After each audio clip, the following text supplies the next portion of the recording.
At 73 years old, I realized that fate was giving me one last chance to live for myself.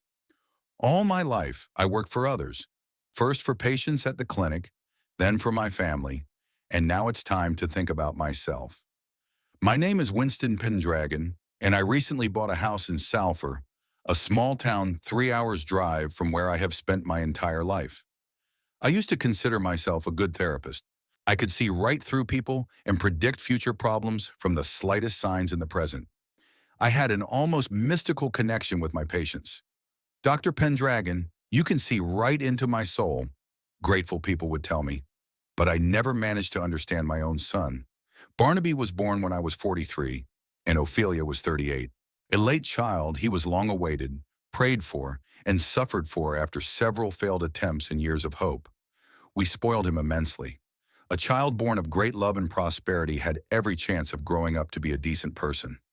He's special, Ophelia would say, looking at our son, who had failed his literature exam for the seventh time.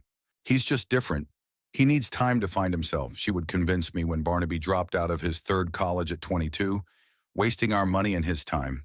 Everyone makes mistakes, she whispered when, at 25, he brought home two lazy friends and they threw a party that required repairs to the living room. I love my wife. I loved her so much that I was willing to put up with her blindness regarding our son. You're too hard on him, she would say resentfully when I refused to give Barnaby money yet again. And I would give in because I couldn't bear to see her sad eyes. Ophelia died 3 years ago. Pancreatic cancer, discovered too late. She wasted away in a month. I held her hand until her last breath, and then I couldn't let go for a long time, as if I could keep her soul close to me. Take care of Barnaby, she said before she died. He's not as strong as you are. I promised, of course I promised, but something inside me broke. As she was dying, she was still thinking about him, not about how I would live alone. After the funeral, Barnaby came to see me every week. I expected him to try to support me, his father who had lost the love of his life. But every visit ended with a request for money. His car broke down, he couldn't pay the rent, he lost his job again. Around that time, Imogen came into his life. She worked as an administrator at the hotel where Barnaby got a temporary job as an assistant.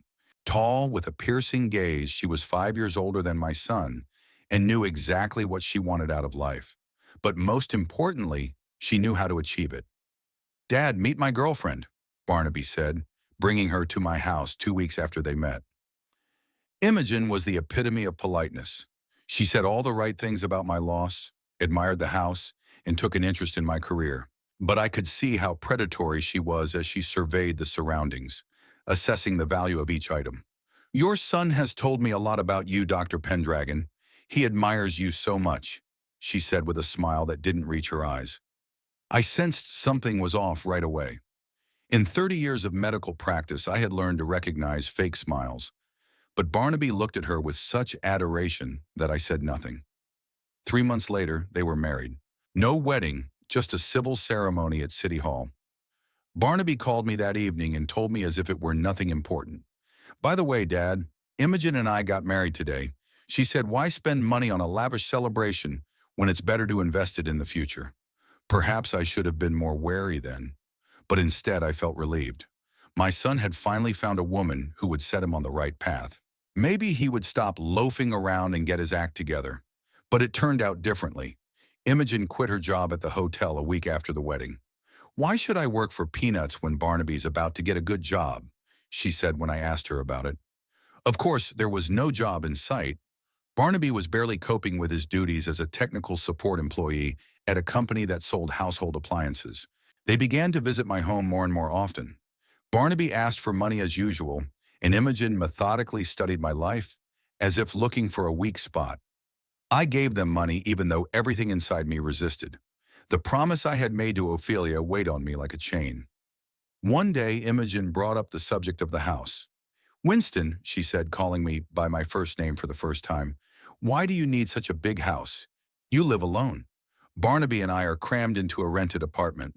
This is the house where Ophelia and I lived. Every corner here holds memories of her, I replied. But you have to let go of the past, she objected, with false concern in her voice. I didn't answer. But that night I couldn't sleep, thinking about her words. Maybe she was right. I was indeed clinging to the past, living among ghosts. The house seemed huge and empty without Ophelia. The next day, an old friend, a former colleague who now worked at a hospice, called me. He was looking for a part-time consulting physician. Winston, you need to come out of your shell. Since Ophelia's death, you've become completely withdrawn. I agreed, and that decision changed everything. Returning to work, even if only part-time, was like coming back to life. Contact with people, the feeling of being useful. All this brought me back to life. I also met a patient there who, at the age of 90, decided to sell his house and move to a small town to meet death in a new place without the burden of memories. His words touched something inside me. I suddenly understood what my friend meant when he talked about the shell. The house that had once been a happy place for Ophelia and me had turned into a museum of the past. I walked through the rooms, talked to the ghost of my wife, and looked through old photographs. It was not a life, but an existence. The decision came unexpectedly. I put the house up for sale and started looking for a new place to live. Realtors showed me different options, but nothing caught my attention, until I happened to see an ad for a house for sale in Sulphur. The town attracted me with its name. Sulphur means sulfur in English. Ophelia always joked that we were like sulfur and oxygen, separately poisonous, but together we created something necessary for life. It seemed like a sign to me. The house turned out to be perfect. 2 stories with a wide porch and a yard where I could plant a garden, spacious enough not to feel cramped, but not so big that I would get lost in it. And most importantly, no ghosts from the past. I bought it for $2 million, and almost all the money from the sale of the house Ophelia and I had owned. I didn't say anything to Barnaby and Imogen. I knew they wouldn't approve. Or rather, Imogen wouldn't approve. She always thought I should help them financially, not spend money on myself. When I finally told my son about my decision, the reaction was predictable. Barnaby was silent, and Imogen did not hide her disappointment. "And how much money do you have left after this purchase?" she asked bluntly. "Enough to live comfortably," I replied evasively. "What about us? You promised to help us with the down payment on the apartment." She reminded me of a conversation that never happened. I remained silent. At that moment, I finally realized that all these years, I had been nothing more than a wallet to them, a source of funds, not a living person with my own desires and dreams. "When are you moving?" Barnaby asked without looking me in the eye. "In 2 weeks. I want to start a new life," I replied, feeling a strange sense of relief at my decision. "A new life? At 73? Imogen snorted, but immediately put on a caring expression. "Winston, are you sure you can manage on your own in a new place? Maybe you need help with the move." I refused, saying that I had hired a team of movers. In fact, I wanted to do everything myself, sort through my belongings, decide what to take with me to my new life and what to leave behind. Of Ophelia's belongings, I took only her favorite shawl, a photo album, and the silver ring she wore on her thumb. I gave the rest to her sister and friends. I decided not to take any furniture. I wanted to furnish my new home from scratch. Before leaving, I said goodbye to my neighbors, closed all my accounts, and took care of the formalities. And on my last night in my old house, I dreamed of Ophelia. She was sitting on the edge of the bed, smiling. "You're doing the right thing, Winston," she said. "I'll always be with you, wherever you are. But you need to move on." I woke up with my eyes wet from tears, but my heart felt light, as if I had received her blessing. The house in Sulphur was waiting for me, a new home for a new life. I was going to take up gardening, maybe get a dog, renew old friendships with colleagues I had lost touch with after retiring. I had plans for the first time in 3 years, plans that were not tied to the past but focused on the future. I didn't know that these plans would soon be destroyed, that my own son and his wife would turn my new dream into a nightmare, that the house I had bought for a peaceful retirement would become a battlefield. But then, leaving my old house early in the morning, I was full of hope and anticipation. "Goodbye," I said to the house that had witnessed 30 years of happy life and 3 years of grief. "Thank you for everything." I got in the car and drove toward a new life, unaware of the trials that awaited me ahead. The drive to Sulphur took almost 4 hours. I took my time, stopping at roadside cafes and enjoying the scenery. For the first time in a long time, I felt free. No one was waiting for me, and I had nowhere to rush to. It was just me, the road, and a future that I could shape as I saw fit. The town of Sulphur turned out to be exactly as I had imagined it. Small, with only about 5,000 inhabitants. The main street was shops, cafes, a post office, and a library. Neat houses on quiet streets, no big city hustle and bustle, no anonymity. Everyone knew each other here, but at the same time respected each other's personal space. My new home was at the end of a cul-de-sac, adjacent to a small forest. The last in a row of 5 similar houses, it looked a little isolated from the rest. Perhaps that was why it had been on the market for so long. People didn't like living on the edge. They preferred to be at the center of things. I parked my car in the driveway and just sat there for a while, looking at my new home. A 2-story red brick house with white shutters. A spacious veranda surrounded the house on 3 sides. The garden was well kept but a little overgrown, and there were no neighbors on the right, just the forest rustling in the wind. The realtor, Esme Belgrave, was waiting for me at the entrance. A tall woman in her 60s with short-cropped gray hair and a sharp gaze. She sold me this house over the phone and by email. I didn't even come to see it, relying on the photos and video tours she sent me. Now looking at her, I somehow remembered an old joke about a wolf who sold a hare, a house with a catch. But I dismissed the thought as absurd. The house looked exactly like the photos. No deception. "Welcome to your new home, Dr. Pendragon," Esme greeted me, extending her hand for a handshake. Her grip was as strong as a man's. "I hope the trip didn't tire you out?" "No, I enjoyed every minute of it," I replied honestly. "Great. Let me give you the keys and show you around so you know all the features of the house." We went inside.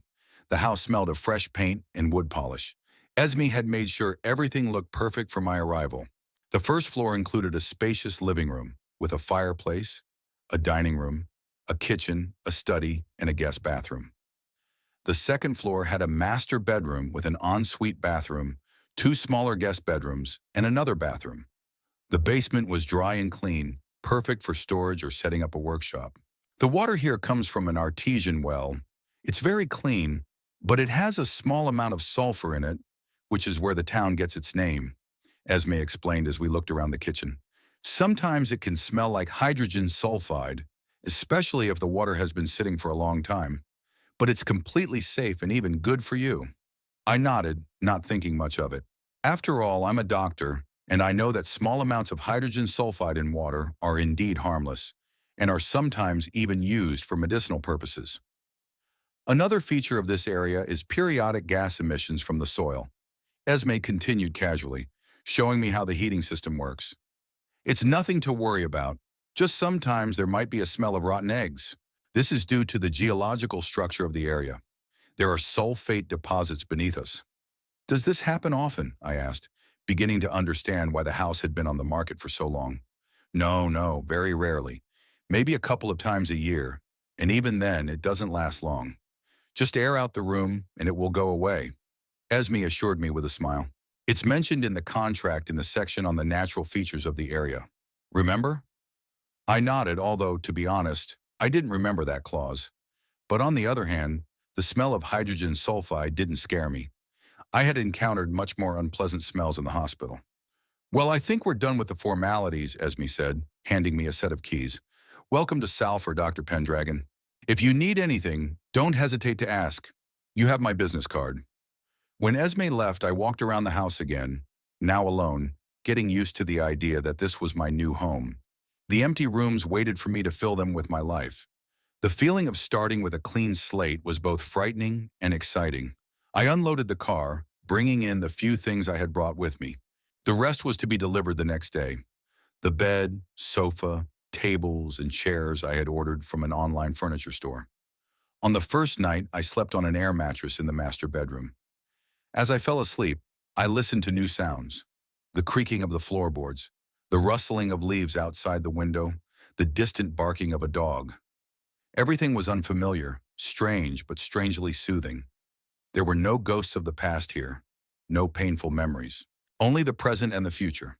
In the morning, I was awakened by the ringing of the phone. It was Barnaby. I hadn't answered his calls all day yesterday, and he was probably starting to worry. Or more likely, he needed money urgently. "Dad, are you in the new house yet?" he asked instead of saying hello. "Yes, I arrived yesterday," I replied, stifling a yawn. "How is it? Was it worth the money?" There was a strange mixture of curiosity and disapproval in his voice. More than that, the perfect house in the perfect location. "Great," Barnaby said without enthusiasm. "Listen, Dad, we have a little problem here." Here we go, I thought. Now the usual story about a broken car or overdue rent will begin. "We need to move out of the apartment. The landlord has decided to sell the house, and we have to vacate within a month," Barnaby said quickly. "Imogen and I were thinking, maybe we could come stay with you? Not for long, just until we find something suitable." I closed my eyes, feeling my jaw muscles tense. So that's it. They want to live with me in my new house. The house I bought to start a new life. Without them. "Barnaby, I just moved. I don't even have any furniture yet," I began, trying to find a polite way to refuse. "That's no problem, Dad. We can bring our own. We have a fold-out sofa and some kitchen utensils." "That's not the point," I faltered, not knowing how to explain to him that I didn't want them here, that I had bought this house precisely to get away from their constant request for money. "Dad, we really have nowhere else to go. You're not going to leave your own son out on the street, are you?"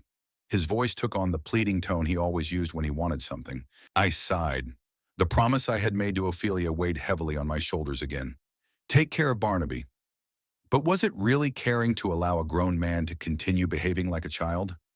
"All right," I said finally, already knowing I would regret it. "But only for a couple of weeks, and you'll have to find another place to live." "Of course, Dad. Thank you so much. You saved us," Barnaby exclaimed with such sincere joy that for a moment I almost believed his gratitude. "We'll come this weekend, okay?" "Okay," I agreed, feeling my dreams of a peaceful new life crumble before my eyes. After talking to my son, I sat on the floor of the empty bedroom for a long time, staring out the window at the quiet street. Something told me that this decision would change everything, that by agreeing to let Barnaby and Imogen into my home, I had opened Pandora's box. But it was too late. They would be coming this weekend. All I could do was hope that their stay would indeed be temporary. The move turned out to be not as difficult as I had expected. The truck with my new furniture arrived right on time.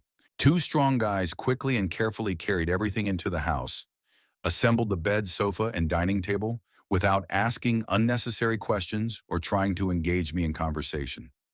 I appreciated their professionalism. At my age, you begin to appreciate people who just do their job well, without unnecessary chatter. Esme Belgrave stopped by the day after I arrived, ostensibly to check if everything was okay. I suspected that she was actually curious about how I was settling in. In small towns, everyone is interested in new residents. "How was your first night in your new home, Dr. Pendragon?" she asked, taking a cup of tea from my hands. We sat on the porch, enjoying the warm autumn day. "Very peaceful," I replied. "Unusually quiet after the big city." "Oh yes, you'll definitely be able to relax here, away from the hustle and bustle of the city." Esme nodded. "Although sometimes there are sounds." "Sounds?" I asked, alert. "Nothing supernatural," she laughed, noticing my expression. "Just geological activity. As I mentioned yesterday, there are sulfate deposits beneath us. Sometimes they release gases. It can sound like the earth is sighing. And there's a smell, of course. But it's rare, really. I'm not afraid of strange smells," I smiled. "In medicine, you get used to worse things." Esme nodded enthusiastically. "That's exactly why I thought you were the perfect buyer for this house. Other people are too superstitious. There was one potential buyer, a builder, who left as soon as he heard the first sigh from the basement. But it's just a natural phenomenon. Like the geysers in Yellowstone, only smaller and safer." I nodded, although the comparison seemed strange to me. The geysers in Yellowstone were quite dangerous. But I decided not to dwell on that. After all, Esme was not a geologist, just a real estate agent. "By the way, if you need help around the house or in the garden, I can recommend some local guys," she continued, finishing her tea. "They're inexpensive and do good work." "Thanks, but I'm managing on my own for now," I replied. "Physical activity is good at my age." Esme looked at me intently. "You came alone. Did your family stay in the city?" "I only have a son and his wife," I said. but they have their own lives. I understand, Esme nodded, and something like sympathy flashed in her eyes. My children have also scattered. One is in Europe, the other on the West Coast. We see each other once a year if we're lucky. We talked a little about children, how quickly they grow up and how difficult it is to accept their choices, especially when they seem wrong. Esme turned out to be a good conversationalist, and I even felt a little sorry when she got ready to leave. I won't keep you from settling in any longer, she said, getting up. But if you need anything or have any questions, call me anytime. I thanked her and walked her to the gate. When Esme left, I went back into the house and continued unpacking boxes. I didn't have many things, mostly books, some dishes, clothes. I deliberately got rid of most of the items that reminded me of my past life. I wanted to start with a clean slate. In the early days, I enjoyed the solitude and silence. I ate breakfast on the porch, listening to the birds singing. I walked around the neighborhood, getting to know the town and its residents. Sulphur turned out to be a pleasant place. Quiet, clean, with friendly people who greeted strangers on the street. It was nothing like the big city where I had spent my whole life. In the evenings, I read or watched old movies on the new TV that had been installed in the living room. Sometimes I went out on the porch with a glass of wine and just sat there watching the stars. There were many more stars here than in the city, where the lights and advertisements obscured the heavenly bodies. On about the fourth day, I noticed the smell Esme had mentioned for the first time. I woke up in the middle of the night with the feeling that the room smelled like rotten eggs. It wasn't strong, but it was unpleasant enough to wake me up. I opened the window, aired out the bedroom, and went back to sleep, deciding to deal with the problem in the morning. In the morning, the smell was gone. I went down to the basement, checked all the pipes and vents. Nothing suspicious.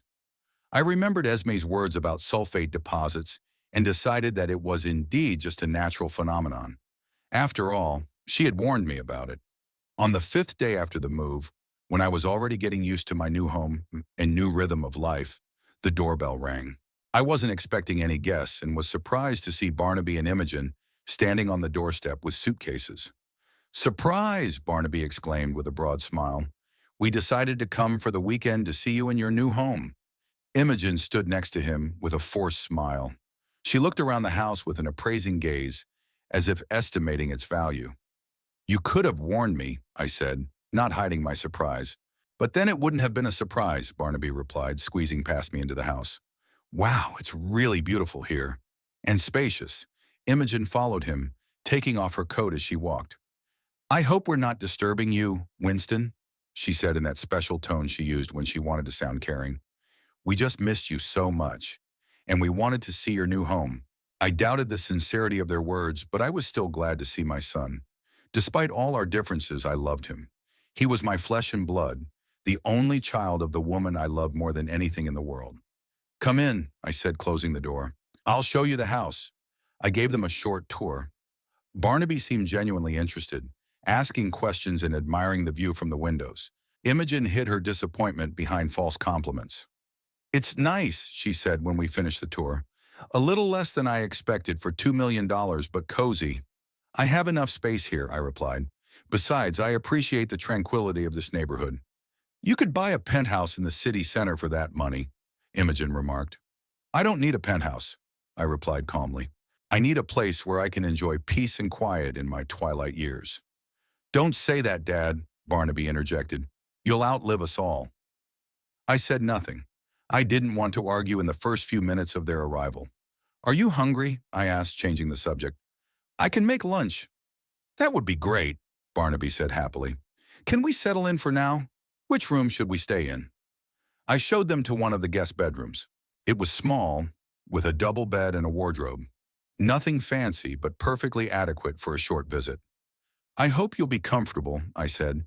"Make yourselves at home while I get started on dinner." In the kitchen, cutting vegetables for a salad, I thought about Barnaby and Imogen's sudden appearance. Something about their arrival alarmed me. Too many suitcases for a weekend. Too much attention to detail in the house.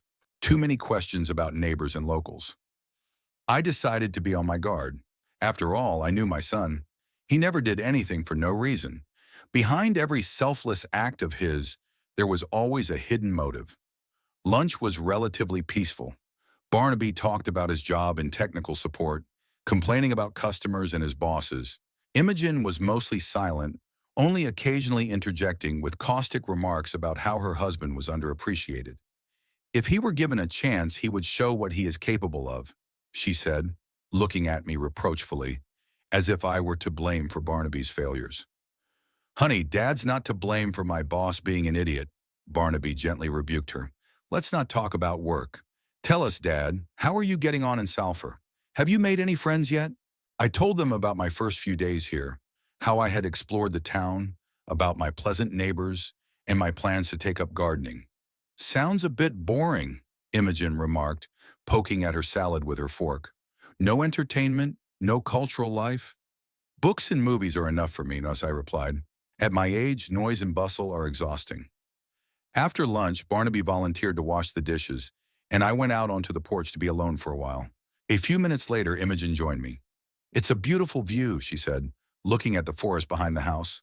Although it's a little eerie, especially at night, I suppose. I like it, I replied. It reminds me that nature is always close by. Imogen lit a cigarette and blew smoke toward the forest. You know, Winston, Barnaby and I are going through a difficult time right now, she began, and I tensed up inside. Here we go, I thought. Now the conversation about money will begin. Barnaby hasn't told you, of course, but he was laid off from his job. It's been 2 weeks now. He hasn't mentioned it, I said, trying to keep my tone neutral. He's proud, just like you. Imogen smiled. He doesn't want to admit failure. But things are really bad. We're barely making ends meet. We can't pay the rent. Our credit cards are maxed out. And that's why you came to me? I asked bluntly. Imogen looked offended. Don't be silly, Winston. We came to visit you, to make sure you were all right. We're family. Families should stick together, especially in difficult times. I didn't answer. Imogen was clearly leading up to something, and I decided to let her finish. Actually, she continued after a pause, we were thinking, maybe we should move here, to Salford. It's definitely cheaper to live here than in the big city. Barnaby could find remote work, and I could figure something out too. It's hard to find work in a small town, I remarked, especially well-paid work. Yes, but if we lived here, with you, we could help you around the house, and you could, well, help us with the rent until we get on our feet. So that's it. They wanted to live with me, more precisely at my expense. Now I understand why they had so many suitcases. Imogen, I began cautiously. I moved here to start a new life, a quiet life. I'm not sure I'm ready to live with someone else under the same roof again. But you're alone, Winston, she objected emphatically. It's dangerous to live alone at your age. Anything could happen. We could look after you. I'm perfectly capable of looking after myself, I replied firmly. And I have neighbors who will always help me if I need it. Imogen looked disappointed, but quickly pulled herself together. Of course, it's your decision. I was just suggesting an option that could be beneficial for all of us. Think about it. She stubbed out her cigarette and went into the house, leaving me alone with my thoughts. In the evening, Barnaby suggested we watch a movie together. We settled down in the living room in front of the TV. Barnaby sat down next to me on the sofa, and Imogen settled into an armchair. We were watching some comedy, but I couldn't concentrate on the plot. Thoughts of my conversation with Imogen kept me awake. In the middle of the movie, I smelled hydrogen sulfide. At first it was faint, barely noticeable, but it gradually grew stronger. What's that smell? Imogen grimaced, pinching her nose. It's like something's gone bad. It's a natural phenomenon, I explained. It's related to the geological structure of the area. Sulfate deposits under the house sometimes release gases. And you bought the house knowing that? Barnaby asked in surprise. It's rare, I said, and completely safe. Let's open the windows and air out the room. We opened the windows, and after a few minutes the smell did indeed begin to disappear. But the mood was ruined. Imogen looked unhappy. Barnaby looked concerned. Maybe we should have the house checked, he suggested. What if it's a gas leak or something? The house was inspected before it was sold, I assured him. Everything is fine. It's really just a natural phenomenon. The realtor warned me about it. And you bought the house anyway? Imogen asked incredulously. For $2 million? I like this house, I replied simply, and the smell is rare and dissipates quickly. I can live with that. We finished watching the movie, but the atmosphere was no longer so relaxed. After the movie, Barnaby and Imogen went to their room, and I stayed in the living room, thinking about the situation. The next morning, I got up early as usual and went for a run. When I returned, Barnaby and Imogen were already having breakfast in the kitchen. They looked too at home, too comfortable, as if they had always lived there and hadn't just arrived yesterday. "Good morning, Dad," Barnaby greeted me. "We found eggs and bacon in the fridge. I hope you don't mind that we made breakfast?" "Of course not," I replied, pouring myself some coffee. "Your guess." "Oh, by the way," Barnaby said casually, "Imogen and I have decided to stay a couple more days if you don't mind. It's so rare to get out of the city. We want to enjoy the fresh air and quiet." I looked at him closely. Barnaby avoided my gaze, concentrating on buttering his toast. "I thought you were only coming for the weekend," I said. "Well, yes, but Imogen took a week's vacation and well, you know I was laid off, so I'm free." So he knew that Imogen had told me about his dismissal, and yet he hadn't bothered to talk to me about it himself. "A couple of days," I agreed, "but no more than that. I have my own plans for this week." "Of course, Dad," Barnaby said happily. "We won't get in your way, I promise." After breakfast, they left for town, supposedly to buy groceries. I was left alone and used the time to work in the garden. I was loosening the soil, preparing the flower beds for spring planting, when I noticed a strange depression at the far corner of the house.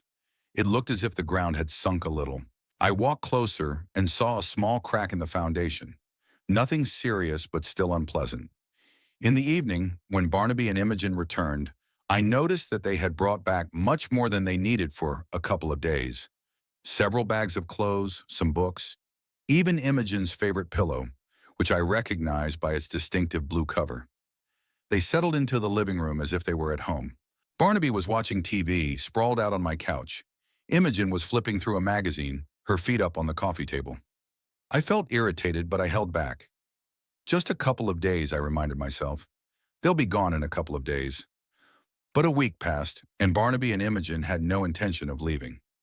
Every time I hinted at their departure, they found a reason to stay for another day or two. Imogen had a headache.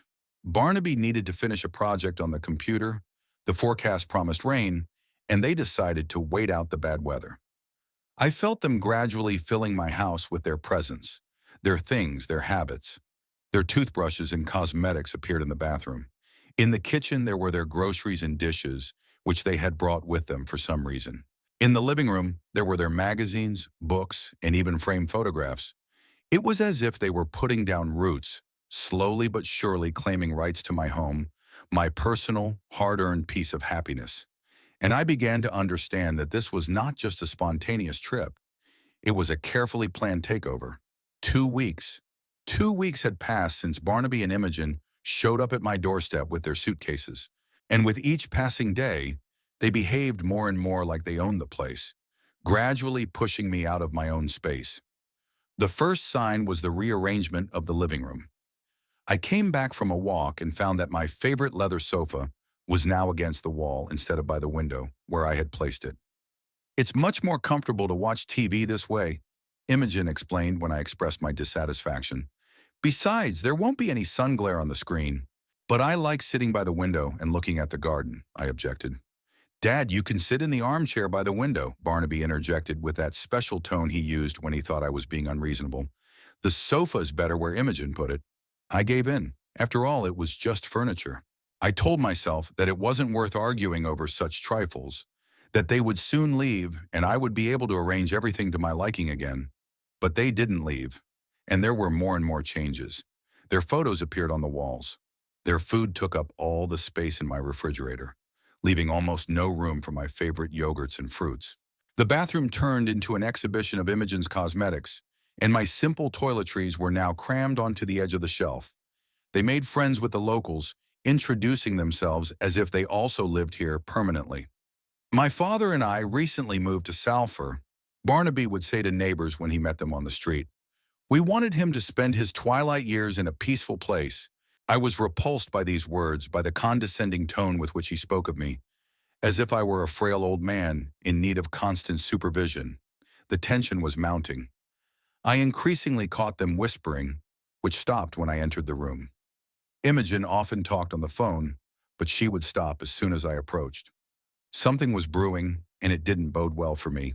That morning, the smell of hydrogen sulfide was particularly strong. It woke me up, and I immediately realized that it was another gas leak under the house. This was the third time in 2 weeks, more often than Esme had promised, but still not often enough to be considered a serious problem. I opened the windows, aired out the room, and went down to the kitchen to make coffee. Barnaby and Imogen were already sitting there, talking quietly about something. When I entered, they fell silent and exchanged glances. "Good morning," I said, sensing the tension in the air. "Good morning," Imogen replied with a forced smile. "That awful smell again. How can you live in such conditions, Winston?" "It's temporary," I replied, pouring coffee. "It will air out soon." "Temporary?" Imogen raised her eyebrows skeptically. "This is the third time in 2 weeks. It's not temporary, it's a constant problem. The realtor warned me about it," I said. "I knew what I was getting into when I bought the house." "And you still paid $2 million for a house that stinks of rotten eggs?" Barnaby asked mockingly. "Dad, you've clearly been ripped off." I shrugged. "I like this house, and the smell isn't that frequent. But when it happens, it's just unbearable," Imogen said. "Barnaby and I couldn't sleep all night because of the stench." "Well then, maybe it's time for you to go back to the city," I suggested, looking her straight in the eye, "since it's so unbearable here." Imogen and Barnaby exchanged glances. I sensed that the moment they had been waiting for had arrived. "Actually, Dad, we wanted to talk to you," Barnaby began, tapping his fingers nervously on the table. "Imogen and I have discussed a lot over the past 2 weeks. Really." I took a sip of coffee, preparing myself for what was to follow. "Yes," Barnaby took a deep breath. "We think you should move back to the city. This house, it's too big for you alone. And there are the odor issues and the remoteness from civilization. At your age, you need to be closer to good hospitals and social infrastructure." I remained silent, watching my son awkwardly choose his words to say what he and Imogen had already decided. "We found a great option," Imogen chimed in with an enthusiasm that seemed fake to me. "The Golden Autumn Residence for seniors. They have medical staff, 3 meals a day, entertainment programs. You'll like it there, Winston." "A nursing home?" I asked calmly. "Are you suggesting I move into a nursing home?" "It's not a nursing home," Barnaby hastily objected. "It's a residence for active retirees. There are lots of people your age there, and you'll be able to socialize and make new friends." "What will happen to this house?" I asked, even though I already knew the answer. "Well, Imogen and I could live here," Barnaby said, trying to sound casual. "We would take care of the house and keep it in good condition. And we would take care of the smell problem," Imogen added. "Barnaby has already found a company that specializes in ventilation and air purification." I looked at them silently, trying to comprehend the audacity of their proposal. They wanted to take my house, the house I had bought for myself with money I had earned through decades of honest work, and send me to a residence for active retirees. "No," I finally said. "This house is mine. I bought it for myself, and I'm not going anywhere." Barnaby sighed as if he had expected this response. "Dad, be reasonable. You're 73 years old. You can't live alone in such a big house, especially with problems like these gas emissions." "I can," I replied firmly, "and I will. And it's time for you and Imogen to go back to the city. You've been staying with me for 2 weeks, and that's enough." Imogen stood up abruptly. "Winston, you don't understand. We didn't come here for no reason. We don't have a home in the city. We were evicted from our apartment before we even got here. We have nowhere to go back to." "What?" I was stunned by this revelation. "Why didn't you tell me?" "Because we knew how you would react," Barnaby replied. "You would have started lecturing us about financial responsibility, about how important it is to pay rent on time. But the fact is, we're homeless. And here you have a huge house with plenty of space. A place I bought for myself," I reminded him, "with money I earned over 40 years as a doctor. This is my house, Barnaby." "And we are your family," he exclaimed with sudden anger. "Your flesh and blood. Can't you bear to share it with us?" "I've shared with you your whole life," I replied, feeling anger rising within me. "I paid for your education, which you never finished. I gave you money for the down payment on a car, which you wrecked 2 months later. I helped you rent an apartment, which you still couldn't keep. How much more do I have to give? You're a rich old man, Imogen interrupted, her mask of politeness finally slipping. You have millions in the bank, and we're barely making ends meet. Why are you so selfish? I don't have millions, I replied calmly.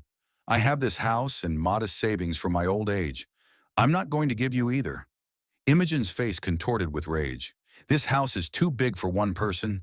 A young family needs it more. What young family? I asked ironically. You're both over 30 and you're not even thinking about children. You're not a young family. You're two adults who can't take responsibility for your own lives. Barnaby jumped up, his face red with anger. You've always been like this. You've always thought I was a failure. You never believed in me. I believed in you, son, I replied sadly. But you disappointed me time and time again. And now by trying to take my house away from me, you're only confirming my opinion of you. Enough, Imogen shouted, banging her fist on the table. We won't put up with this anymore. Winston, this house is ours now. You can pack your things and go to Golden Autumn. We've already signed you up. I looked at her incredulously. You signed me up for a nursing home? Without my consent? You can't do that. This house is mine. I bought it with my own money. Well, technically, Barnaby interjected with an unpleasant smirk, the house is registered in my name. What? I was in shock. What are you talking about? Remember, you signed some documents before buying the house, he continued. One of them was a power of attorney in my name. You didn't even read what you were signing. I remembered that day. Barnaby came to my house with some papers and said they were for insurance. I was busy packing and signed without reading them. Was it really a power of attorney? This is fraud, I said, feeling a chill inside. I'm going to sue you. For what? Barnaby asked with brazen confidence. For an elderly father beginning to suffer from dementia, signing a power of attorney for his only son? Who would believe that you didn't know what you were signing? Especially considering your age and your strange behavior lately. What strange behavior? I protested. Well, for example, you bought a house in the middle of nowhere, far from your family and friends, Imogen chimed in. That could be a sign of early dementia, a desire for isolation, and you've become irritable and suspicious. All the neighbors have noticed. I couldn't believe what I was hearing. My own son and his wife were planning to have me declared incompetent so they could take over my house. Get out, I said quietly but firmly. Get out of my house immediately. It's not your house anymore, Dad, Barnaby replied with false sympathy in his voice. And you'd better leave peacefully. We've already called a taxi to take you to Golden Autumn. They're waiting for you there. I'm not going anywhere, I said, feeling my hands tremble with rage. This is my house and you have no right to kick me out. We do, Imogen said, stepping closer, her eyes cold and determined.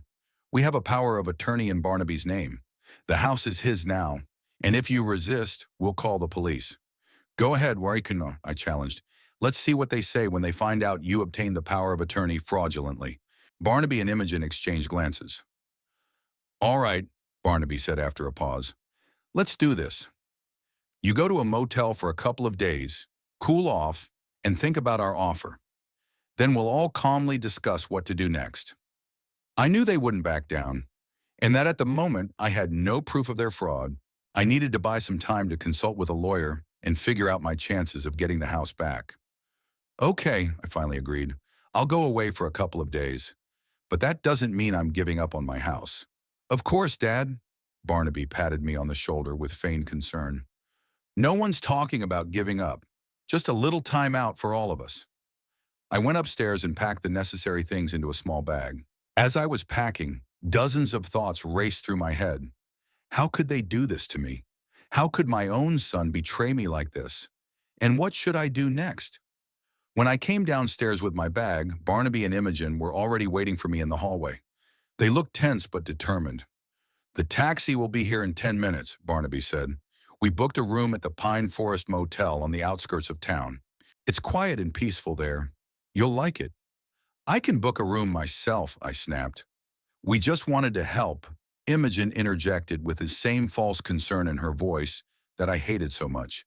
At your age, you shouldn't have to worry about such trifles.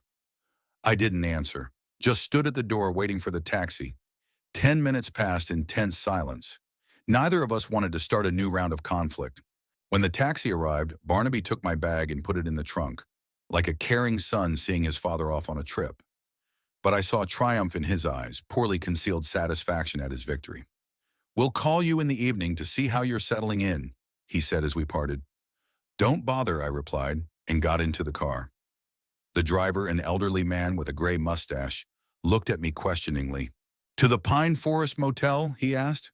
"No," I replied, looking out the window at Barnaby and Imogen standing on the porch of my house, which they had taken from me. "Take me downtown to Anderson's law office." The taxi pulled away, and I watched my house grow smaller and smaller in the rearview mirror. A strange feeling of emptiness and determination came over me. I wasn't going to give up. I wouldn't let them take my house away from me. At Anderson's law office, I was greeted by a young lawyer named Brian, a thin man in his mid-30s with attentive eyes behind his glasses. He listened patiently to my story, taking notes in his notebook.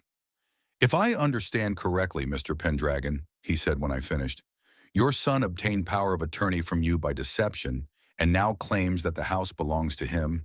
"That's right," I confirmed. "I never signed any documents transferring the house. Only power of attorney, and even then, I didn't know what I was signing." Brian frowned. "This is a complicated case. The power of attorney does indeed give your son the right to dispose of the property on your behalf. But if you can prove that it was obtained by deception—" "How can I prove that?" I asked desperately. "I have no witnesses, no recording of our conversation. We can try to challenge the power of attorney on the grounds that you were not informed of its contents and consequences," Brian suggested. "We can also file a fraud suit, but I must warn you, it will be a long process." "How long will it take?" "Months, maybe even a year," he replied honestly. "The court system is not known for its speed, especially in family matters." I sighed, realizing that there would be no quick resolution. What should I do in the meantime? I can't go back to my house. They threatened to call the police. "For now, it's best not to escalate the situation," Brian advised. "Find temporary accommodation and let me gather the necessary documents and prepare a lawsuit. We will take legal action." I agreed to his plan, even though I was seething with indignation. We discussed the details, signed a contract for legal services, and I left him copies of all the documents I had with me. After meeting with the lawyer, I drove to the Pine Forest Motel. Not because I wanted to follow Barnaby and Imogen's instructions, but because it was really the only motel in town and I needed a place to stay. The room was small but clean. A bed, a nightstand, a TV, a small table by the window, and a tiny bathroom. It was far from what I was used to, but it was a perfectly suitable place for temporary accommodation. I sat down on the bed feeling strangely empty. Just a few hours ago, I had a home, plans for the future, and the feeling of starting a new life. Now all of that had been destroyed because of the greed and meanness of the people closest to me. My phone rang. "Barnaby." I didn't answer. A minute later, a message came. "Dad, I hope you're settled in. Imogen and I are worried. Call when you're ready to talk." I smiled bitterly. They're worried. After kicking me out of my own home, they have the audacity to say they're worried. I turned off my phone and lay down on the bed, staring at the ceiling. Thoughts raced through my head about how it had come to this. Where did I go wrong in raising my son? When did he become this kind of person, capable of betrayal for material gain? And what would Ophelia say if she saw what our boy had become? Thoughts of my wife brought a new wave of bitterness. I had tried so hard to fulfill her last request, to take care of Barnaby. But perhaps true care was not about indulging his weaknesses, but about teaching him responsibility and honesty. Maybe I had been too lenient with him for too long. In the evening, I went out to dinner at a small cafe near the motel. An elderly couple was sitting at the next table. They talked quietly, sometimes smiling at each other, holding hands. Looking at them, I felt a sharp pang of envy and loneliness. If Ophelia were alive, things might have turned out differently. She always knew how to restrain the worst aspects of Barnaby's character, and she would never have allowed him to treat me this way. Back in my room, I turned my phone back on. 3 missed calls from Barnaby, 2 from Imogen, and 1 message. "Dad, if you don't answer, we'll have to go to the police. We're worried about your condition." It was a threat disguised as concern. They wanted to continue their game of my supposed mental problems. I decided to respond so as not to give them any unnecessary leverage. I'm fine. I'm staying at a motel. I need time to think about everything that's happened. Please don't bother me. The reply came almost instantly. Okay, Dad, get some rest. We're here if you need us. I smiled bitterly. Hypocrites. They kicked me out of my house, and now they pretend to care about me. Lying in bed, I thought about how I could get my house back. The trial would take months, maybe longer. I couldn't live in a motel that long, but I wasn't going to give up. And then it hit me. The smell of hydrogen sulfide, a feature of the house that Barnaby and Imogen knew about but didn't think much of. Esme said the gas emissions were related to geological activity under the house. What if these emissions became more frequent and stronger? Would Barnaby and Imogen be able to live in a house that constantly smelled like rotten eggs? I remember noticing a crack in the foundation and subsidence at the corner of the house. Maybe these phenomena were related to the gas emissions? If so, I needed to learn more about this phenomenon. Perhaps there was a way to predict or even control these emissions. A plan began to form in my head. I won't rush into a lawsuit. Instead, I'll let Barnaby and Imogen experience all the delights of living in a house above sulfate springs. In the meantime, I'll study this phenomenon and find a way to use it to my advantage. I decided to visit the local library tomorrow and look for information on the geology of sulfur. I would also talk to Esme Belgrave. She surely knows more than she told me when she sold me the house. With this plan in mind, I finally fell asleep, feeling determination replace despair. I will return to my house, whatever it takes. And Barnaby and Imogen will regret deciding to play against me. The week in the motel dragged on painfully slowly. Despite the cleanliness and relative comfort of the room, I felt like a homeless old man, thrown to the side of life by his own son. I slept poorly at night, often waking up at the slightest noise and lying awake for a long time, staring at the ceiling and replaying the events that had led me here in my head. During the day, I tried not to stay inside.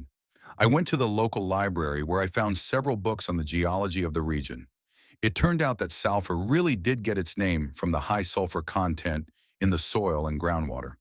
The city was built on ancient sulfate deposits, which under certain conditions could release hydrogen sulfide. In one of the books, I read that the activity of sulfate springs depends on many factors: atmospheric pressure, humidity, groundwater, and even the phases of the moon. The frequency of gas emissions could be predicted if enough data were collected and a model created. This knowledge could be useful in my situation. I also visited Esme Belgrave at her office. She was surprised to learn that I no longer lived in the house I had bought. "What happened, Dr. Pendragon?" she asked as we sat in her small office. "Didn't you like the house? Or is it the smell of hydrogen sulfide?" "It's not the house," I replied evasively. "I have some family circumstances. My son and his wife are living there now." "I see," Esme nodded, although I could tell from her expression that she sensed something was left unsaid. "How can I help you?" "I'd like to know more about the gas emissions problem," I said. "How widespread is it in sulfur? And are there ways to predict or control these emissions?" Esme tapped her fingers thoughtfully on the table. "That's an interesting question. You see, the problem does exist, but most locals are used to it. In your house, the situation is a little more complicated because of its location. It stands directly above one of the old sulfate pockets." "Pockets?" I asked. "Yes, that's what we call the places where sulfate deposits accumulate. They're like bubbles under the ground. When the pressure inside them becomes too high, gas is released, usually through cracks in the ground or the foundations of buildings." "And how often does this happen?" "In your case, I would say once every 2 to 3 weeks, but the frequency can vary depending on the season. In spring, when there is a lot of rain and the ground is saturated with moisture, the emissions are more frequent." I nodded, memorizing the information. "Are there any ways to control this phenomenon?" Esme looked at me curiously. "Why do you need to know if you no longer live in the house?" "Just curious," I replied as casually as possible. "I might go back there later." Esme didn't seem to believe my explanation, but she continued anyway.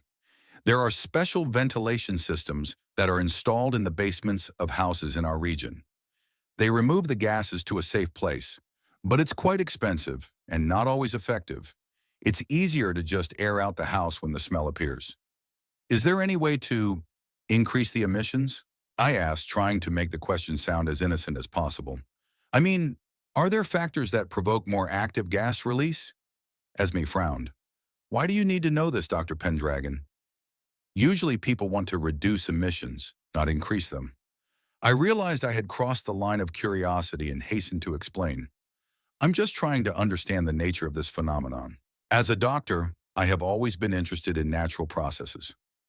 Esme seemed satisfied with this explanation, although she still looked slightly suspicious.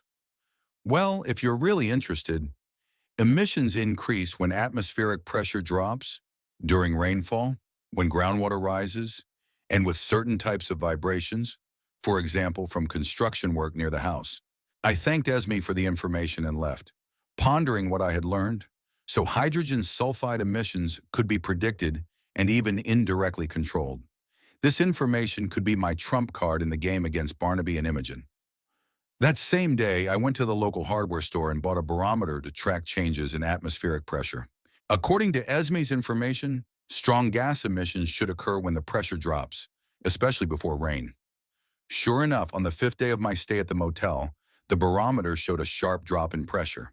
Clouds were gathering in the sky, heralding rain. I decided to test my theory and took a taxi to drive past the house. Without going inside, I just wanted to see if there were any signs of increased gas emissions. As I drove by, I noticed the windows wide open, despite the rain that was starting to fall. This could only mean one thing. Barnaby and Imogen were trying to get rid of the smell of hydrogen sulfide, which had probably become particularly strong. I returned to the motel with a sense of grim satisfaction. My plan was starting to work even without my active participation. Nature itself was helping me get my house back. The next day, exactly 1 week after my expulsion, the phone rang.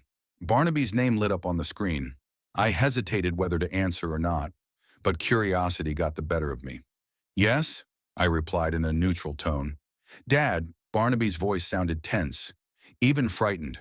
We have a problem with the house. What kind of problem? I asked, trying to hide my satisfaction. The smell, it's become unbearable. The whole house smells like rotten eggs. We can't sleep or eat properly. Imogen has started having migraines. She feels sick. What's wrong with this house? I told you about the gas emissions from under the house, I reminded him. It's a feature of the area. The house stands on top of sulfate deposits that periodically release hydrogen sulfide. But not to this extent, Barnaby exclaimed desperately. The smell appeared the day before yesterday and doesn't go away. Even when we air out the house, it's unbearable. That's strange, I said with feigned surprise. During the time I lived there, the smell was never that strong. Maybe you just got used to it, Barnaby suggested. Or is it the house reacting to the new tenants? I could barely contain my laughter. My son, who was usually so rational, was starting to believe in supernatural explanations. I doubt that houses can react to their occupants, I replied dryly.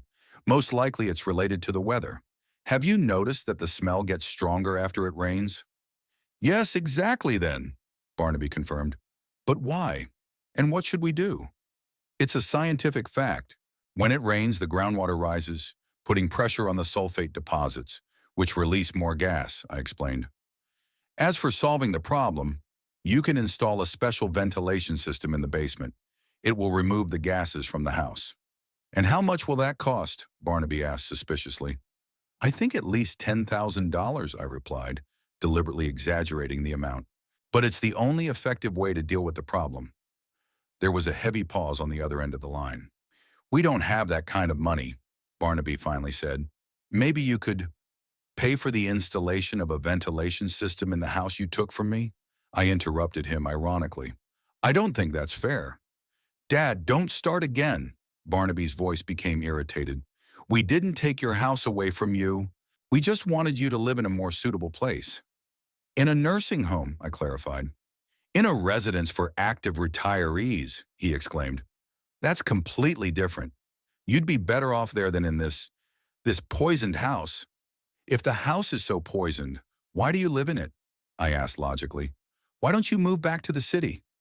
Because we don't have anywhere else to live. You know that. Barnaby almost shouted. We were evicted from our apartment. We don't have the money to rent a new one. And I don't have another home, I countered. But for some reason, you decided you could just kick me out. There was another pause. I could hear Barnaby breathing heavily, trying to control his emotions. Dad, please. His voice became pleading. Help us solve this problem. We can't live like this. I can help, I said after a short pause, but on certain conditions. What conditions? Barnaby asked warily. You give me back the house, I replied firmly. I'll install a ventilation system and solve the odor problem, and you find yourselves another place to live. That's blackmail, Barnaby protested.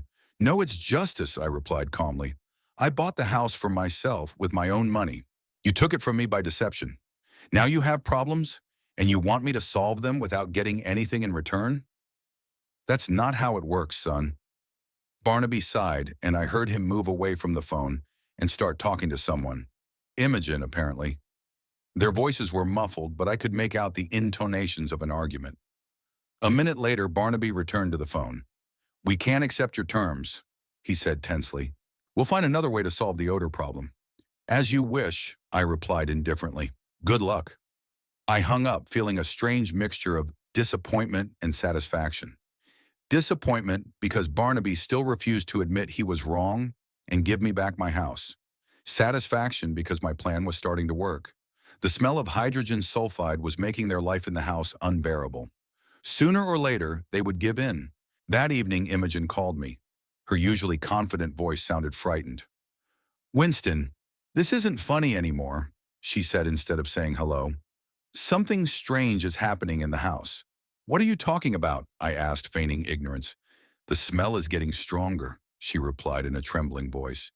And now there are these sounds. What sounds? I was genuinely surprised, as I knew of no sounds associated with gas emissions. It's like the house is sighing or moaning, especially at night. It's as if someone is walking around the basement and breathing heavily. In the ground in the garden, it's sinking in some places.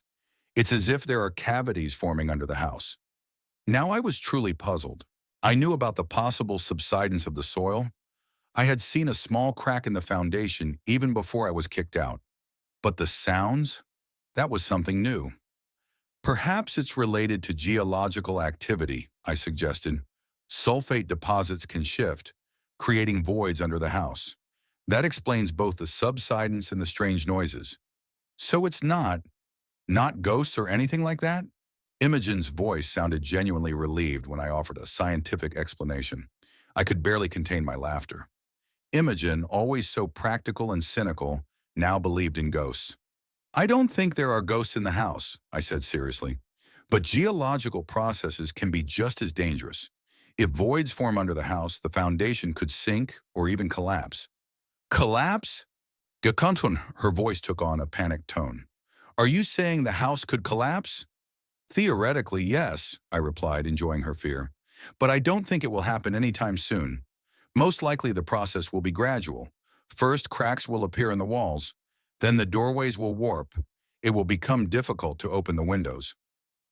We already have a crack in the bedroom wall, Imogen interrupted me. And the bathroom door stopped closing properly. It was unexpected. I didn't think the destruction would happen so quickly. In that case, you should have the house inspected by a specialist, I advised, a structural engineer or a geologist. They will be able to assess the degree of danger. And could you come and take a look? Imogen asked unexpectedly. You used to live here. Maybe you'll notice something unusual. I thought about it. On the one hand, it was a great chance to return to the house and assess the situation with my own eyes. On the other hand, I didn't want to give them false hope of reconciliation. All right, I finally agreed. I'll come tomorrow morning. But keep in mind, I'm not a construction or geology expert. I can only share my observations. Thank you, Winston. Imogen's voice sounded sincerely grateful. We'll be waiting. After talking to Imogen, I couldn't calm down for a long time. The situation was developing faster and more dramatically than I had expected. I wanted to scare Barnaby and Imogen with the smell of hydrogen sulfide so that they would voluntarily return the house to me. But if the building was really collapsing due to geological activity, that was a different story. I didn't want anyone to get hurt, not even those who had treated me so badly. The next morning, I went to the house. It was a cloudy day with a light drizzle, creating an atmosphere of anxiety and gloom. When the taxi pulled up to my former home, I was struck by how much it had changed in the week I had been away. The house looked abandoned. The windows were dirty, the paint on the porch was peeling, and the garden was littered with trash and fallen leaves that no one had bothered to clean up. Barnaby opened the door without waiting for me to ring the bell. He looked exhausted. Dark circles under his eyes, pale face, nervous gaze. The smell of hydrogen sulfide hit my nose as soon as I crossed the threshold. It was so strong that I instinctively covered my nose with my hand. "We're used to it now," Barnaby said, noticing my reaction. "Or rather, we've come to terms with it, although it's always worse in the mornings." Imogen was waiting for us in the living room. She was sitting on the sofa, wrapped in a blanket, even though the house was quite warm. Her eyes were haunted, her face etched with suffering. "Thank you for coming," she said in a weak voice. "We don't know what to do." I looked around the living room. At first glance, everything seemed fine. But upon closer inspection, I noticed a thin crack running across the wall from floor to ceiling. "When did this crack appear?" I asked, pointing to it. "3 days ago," Barnaby replied. "At first it was barely noticeable, but it's getting wider every day." I moved closer and ran my finger along the crack. It was deep and ran not only through the plaster, but also through the wall itself. It was more serious than I had thought. "Show me the rest of the problems," I asked. They led me around the house, showing me all the changes that had occurred over the past week. Cracks in the bedroom walls, a warped bathroom door, windows that didn't close properly. In the basement, most alarming of all, small depressions had appeared in the floor, as if the concrete was sinking in some places. "What about the noises?" I asked, remembering Imogen's words about strange moans. "They start at night," she replied, rubbing her hands nervously. "At first they're quiet, as if someone is whispering under the floor. Then they get louder, like moans. And sometimes I think I hear a voice." "A voice?" I asked incredulously. "Yes," she confirmed, looking me straight in the eye. "A woman's voice. It's calling someone. I can't make out the name, but it's definitely a call." I looked at Barnaby, expecting him to refute his wife's fantasies, but he just nodded. "I've heard it too," he admitted. "Not as clearly as Imogen, but there is something. And it's not the wind or the creaking of wood or pipes. It sounds like a voice." I felt uneasy. I could explain the cracks in the walls and the sagging floor with geological processes. But voices? That was beyond rational explanation. "Maybe it's an acoustic effect," I suggested, not wanting to admit the presence of something supernatural. The sound of wind or water in the pipes can be distorted by the voids under the house and sound like a voice. Imogen shook her head. "I know what wind or water in pipes sounds like. This is different. It's creepy." We returned to the living room and sat down at the table. The smell of hydrogen sulfide grew stronger, and I felt slightly dizzy. "What should we do, Dad?" Barnaby asked, his voice tinged with a childlike helplessness I hadn't heard in years. "We can't live like this. Imogen is constantly nauseous. I have headaches. And now the house is falling apart." I looked at my son and his wife, exhausted, frightened, their usual self-confidence gone. Part of me wanted to revel in their suffering, to see it as just desserts for how they had treated me. But another part, the part that was still a doctor, a man who had taken an oath to do no harm, was concerned about their health. "You need to leave this house," I said seriously, "at least for a while. Hydrogen sulfide in such concentrations is harmful to health. It can cause not only headaches and nausea, but also more serious problems with prolonged exposure." "But where can we go?" Imogen asked desperately. "We don't have the money to rent another place." "You can give me the house back," I suggested again. "I know how to deal with the hydrogen sulfide problem and can stop the building from deteriorating. And you'll receive enough compensation to rent an apartment in the city for several months." Barnaby and Imogen exchanged glances. I could see the internal struggle in their eyes. Pride versus fear, greed versus common sense. "We'll think about it," Barnaby finally said. "But even if we agree, how do you plan to solve these problems? The smell, the damage, those eerie sounds?" "I have a plan," I replied confidently, "but I'll only share it after you give me back my house. Officially through a notary." "That's not fair," exclaimed Imogen. "You want us to just take your word for it? Did you expect honesty after you fraudulently obtained power of attorney and kicked me out of my own house?" I retorted. "I'm offering you a solution that benefits everyone. You give me back my house and get money for a rental apartment. I solve the problems with the house and regain my legal property. Everyone wins." "We need to think about it," Barnaby repeated. "Can you give us a couple of days?" "Of course," I agreed, "but don't drag it out. Judging by the rate of deterioration, the house may become uninhabitable in the coming weeks." I stood up, ready to leave. As I left, I glanced around the living room, noting how much my house had changed in such a short time. It seemed to have aged, faded, lost its appeal, just like the people who now lived in it. "Call me when you've made a decision," I said, heading for the door. "Dad," Barnaby called after me as I reached the threshold, "do you really know how to solve these problems?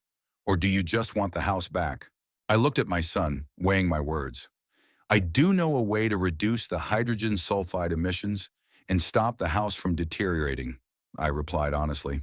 "But yes, I also want to get back what is rightfully mine." With that, I left the house and headed for the taxi waiting for me. As I drove away, I looked in the rearview mirror at my house slowly disappearing in the mist of rain, and I knew I would be back soon. Now it was just a matter of time. The day after my visit to the house, Barnaby called with the answer I had already anticipated. "We can't just give you the house, Dad," he said firmly, although there was uncertainty in his voice. "We've invested too much in it." "Invested?" I asked ironically. "You've lived there less than a month. What exactly have you invested?" "Not just money, but emotional attachment," Barnaby replied, clearly searching for words. "Besides, we've already found a solution to the problem." "Really?" I was genuinely surprised. "And what is it?" "We found a company that specializes in air purification. They install special filters and odor neutralizers. They promise to solve the problem in 3 days." I could barely contain my laughter.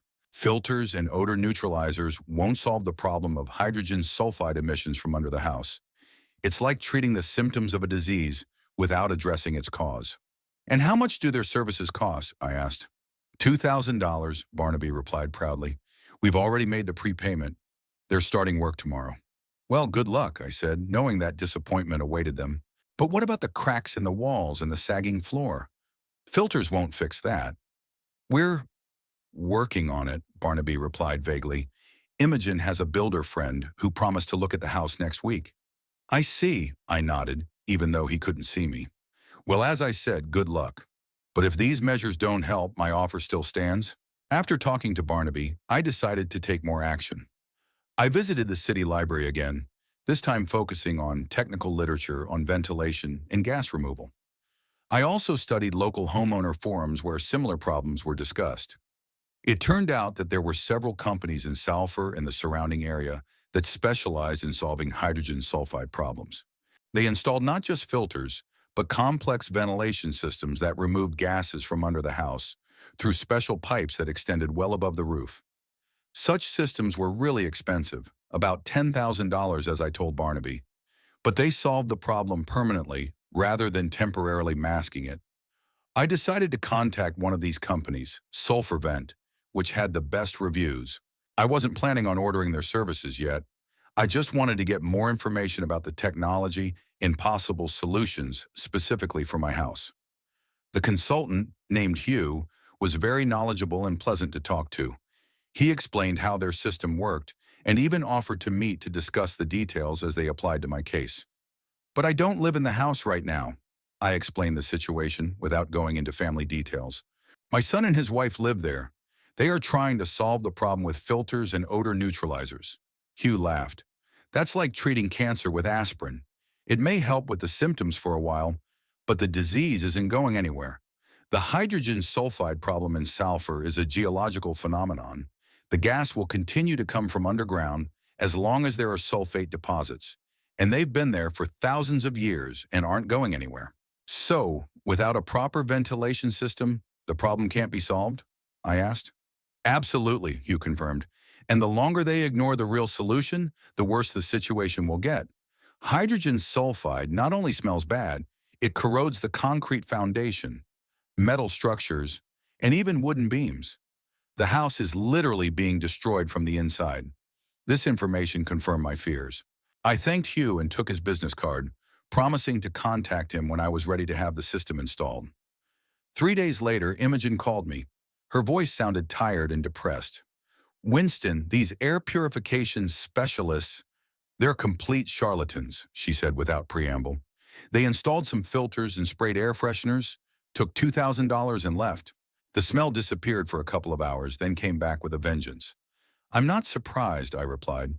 "As I said, the problem isn't the air inside the house, it's the gases coming up from the ground. Filters are useless here." "What should we do, Winston?" Her voice sounded openly desperate. "Barnaby is sick. He has constant headaches, nausea, breathing problems. The doctor said it could be related to hydrogen sulfide. I'm getting worse every day too. The smell, it's everywhere. In my clothes, in my hair, even in my food." I felt a pang of conscience. I didn't want them to get seriously ill because of my plan. "You need to leave the house," I said seriously. "Hydrogen sulfide is toxic in high concentrations. It can cause irreversible damage to your health." "But where can we go?" Imogen's voice trembled. "We don't have money for a hotel or a rental apartment. We spent our last savings on those quacks with their filters." "My offers still stand," I reminded her. "Give me back the house, and I'll give you money for rent." There was a pause. I could hear Imogen breathing heavily, as if gathering strength for an important decision. "I'll talk to Barnaby," she finally said. "But he's very stubborn, you know, and proud. He doesn't want to admit we were wrong." "It's not about mistakes or admissions," I replied gently. "It's about your health. Tell him I don't hold a grudge. I just want everything to go back to the way it was. The house for me, and for you, a chance to start over, without these hydrogen sulfide problems and the crumbling building." "I'll pass that on," Imogen promised and hung up. I spent the next few days doing intensive research. I studied all the available information on ventilation systems for houses with hydrogen sulfide problems. I consulted with Hugh from SulfurVent about specific technical solutions for my house. I even contacted a geologist specializing in sulfate deposits to better understand the nature of the problem. Gradually, I developed a clear plan of action. I knew I would need to install a ventilation system that would remove gases from under the house, preventing them from accumulating and putting pressure on the foundation. I would also need to reinforce the foundation and repair the cracks that had already appeared. The work ahead was extensive and expensive, but I was willing to invest in it to get my house back and make it safe to live in. About a week after my conversation with Imogen, Barnaby called me. His voice was weak, barely audible. "Dad," he said, and I could hear how difficult it was for him to speak. "We're giving up. The house is yours. We can't stay here anymore. I'm in the hospital with hydrogen sulfide poisoning. Imogen has moved in with her sister." I felt mixed emotions. Relief that I would finally get my house back, and concern for my son's health. "How serious is it?" I asked. "The doctors say I'll recover, but it will take time," Barnaby replied bitterly. "They've never seen such severe hydrogen sulfide poisoning. They said I could have died if I had stayed in the house for a few more days." I was overcome with guilt. I wanted them to move out, but I didn't want anyone to get seriously hurt. "I'm sorry it turned out this way," I said sincerely. "When you're discharged from the hospital, we'll meet at the notary and make everything official. In the meantime, I'll transfer the money for the apartment rent to you, as promised." "Thank you," Barnaby replied quietly. "And I'm sorry. We were wrong to try to take your house away from you." It was the first real apology from my son in all the years of his antics and manipulations. I was so surprised that I didn't know how to respond right away. "I apologize too," I finally said, "for not warning you about the danger of hydrogen sulfide. I knew it could be harmful, but I didn't think it would be this bad." "You tried to warn us," Barnaby replied. "We just didn't listen, as usual." We were silent for a moment, each thinking our own thoughts. Then Barnaby continued, "I realized something while I was lying here hooked up to oxygen. All my life I've been waiting for you to solve my problems. At first it was okay. I was a kid. But then I grew up and I was still waiting for someone else to take responsibility for my life. That's not right." I was touched by this sudden insight. Maybe his illness really had made him see life differently. It's never too late to change, I said gently. I believe you can get back on your feet and turn your life around. Without your help, Barnaby added, and there was a new determination in his voice. I have to do it myself. Imogen and I have decided to move to another city, to start with a clean slate, where no one knows our history and there is no temptation to ask our parents for help. I felt a strange sense of relief at these words. Of course, I will miss my son, but perhaps this is really the best solution for both of us. The distance will help us build a healthier relationship, or at least not hurt each other even more. I understand, I said, and I respect your decision. But know that if you need advice or just want to talk, I'll always be on the other end of the phone. Thanks, Dad. Barnaby's voice sounded sincere. I have to go. The nurse is here to give me my shot. I'll contact you when I'm discharged to sort out the house. Get well, I said and hung up. After talking to my son, I immediately called Hugh from Salfervent and arranged to meet him the next day to inspect the house and start work on the ventilation system. I also contacted a construction company that specialized in foundation repairs. I decided to act quickly to stop the house from falling apart. When I arrived at the house the next day with Hugh, I was struck by how much everything had changed during the time I had not lived there. The paint on the exterior walls was cracked and peeling in places. The wooden elements of the porch had darkened and looked rotten. In the garden, the ground had subsided in several places, forming small pits. Inside the house, the smell of hydrogen sulfide was so strong that Hugh immediately put on a respirator and advised me to do the same. This is one of the worst cases I have ever seen, he said, inspecting the basement. The concentration of gas here is life-threatening. No wonder your son ended up in the hospital. He showed me the places where gas was actively escaping from cracks in the floor. Using a special device, he measured the concentration of hydrogen sulfide. It was significantly higher than the permissible level. We can install a system that will solve the problem, Hugh said as we went upstairs and stepped out into the fresh air. But it will take time, and the house needs serious repairs. Cracks in the foundation, sagging floors. All of this needs to be fixed before installing ventilation. How long will the whole job take? I asked. 2 to 3 months, Hugh replied, and you won't be able to live in the house during that time. The gas concentration is too high. I nodded, accepting this information. I was prepared for the fact that restoring the house would take time and require a significant investment. Prepare a work plan and estimate, I asked. I want to start as soon as possible. A week later, Barnaby was discharged from the hospital and we met at the notary's office. He still looked pale and weak, but there was a new look in his eyes, more aware, more mature. The procedure was quick. Barnaby revoked the power of attorney and signed the documents confirming that the house belonged to me. I, in turn, transferred him enough money to rent an apartment for 6 months and cover some of his medical expenses. When the official part was over, we went outside. It was a warm autumn day. The sun was shining softly, creating a feeling of peace and new beginnings. What are you going to do with the house? Barnaby asked when we stopped at his car. It's practically uninhabitable. I've hired specialists to solve the hydrogen sulfide problem, I replied. It will take a few months, but then I'll be able to go back there. Barnaby looked at me in surprise. Do you really want to live in that house? After everything that happened there? Yes, I nodded. It's my home, the place I chose for myself. The hydrogen sulfide problem can be solved with proper ventilation. And all the rest? The memories. Well, they're part of my life too. We were silent for a moment, each lost in our own thoughts. Then Barnaby held out his hand to me. Goodbye, Dad. I hope you'll be happy in your house. I shook his hand, feeling a strange mixture of sadness and relief. Goodbye, son. Good luck to you and Imogen in your new home. He nodded, got into his car, and drove away.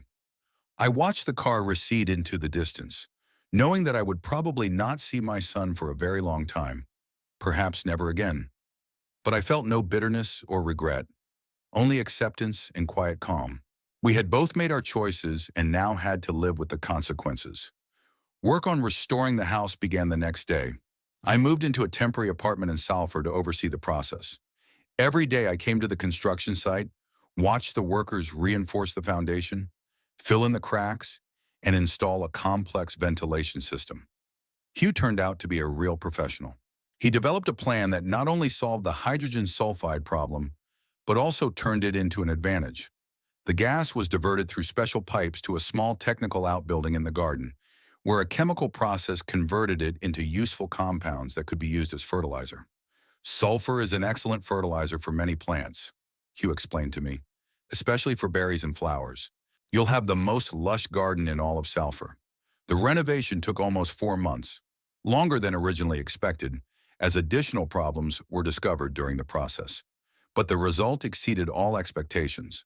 The house was not just restored, it was renovated, made stronger and safer than it was before.